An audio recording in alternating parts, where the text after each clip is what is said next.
Alright, welcome to the Holy Bible, King James Version, Genesis video. Yesterday I did Genesis chapter 1, verse 1. Now we're going to move to verse 2. And the earth was without form and void, and darkness was upon the face of the deep. And the Spirit of God moved upon the face of the waters. Okay, let's go over verse 1. In the beginning, God created the heaven and the earth. Okay, so that one mentions God. Verse 2 mentions Spirit of God. Okay, so there's two things, God and the Spirit of God. The Spirit of God moved upon the face of the waters, because the earth was without form and void. Basically, there was nothingness, and darkness was upon the face of the deep. Okay, so you have God, and then you assume that the Spirit of God moved upon the face of the waters. Okay, God and the Spirit of God. So God can make His Spirit move across things. Okay. God, Spirit of God. What does that really mean? So His Spirit can just leave Him, or... Okay.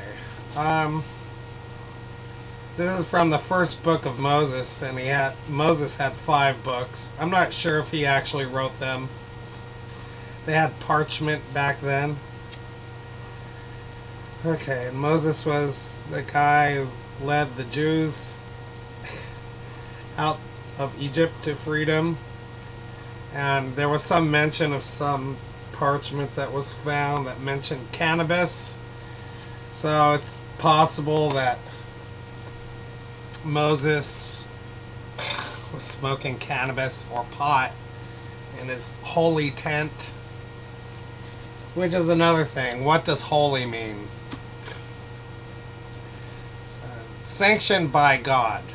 So what if God doesn't exist? Then it's not really sanctioned by anybody. Basically, around the time of the Jews, I think Adam and Eve were the first Jewish people, not the first humans, because when Cain left, he found a wife. There were other humans around. And by the way, the earth is older than 7,000 years old. Okay, so just in 2 verses we learned about God, and the Spirit of God can move around. And that Moses was possibly smoking a lot of pot. And someone wrote this stuff. And I think to be honest, what we just read, it's what they tell kids to kind of explain the earth. It's our origin myth. And there were lots of religions with various gods, and the Jewish people needed their own God. And the whole Old Testament is the Jewish Testament. So then you have to look up, well, what does testament mean? That's a whole other subject. Alright, well, thanks for watching this video. Hope you learned something. I don't know if I did or not. Bible's so goddamn confusing.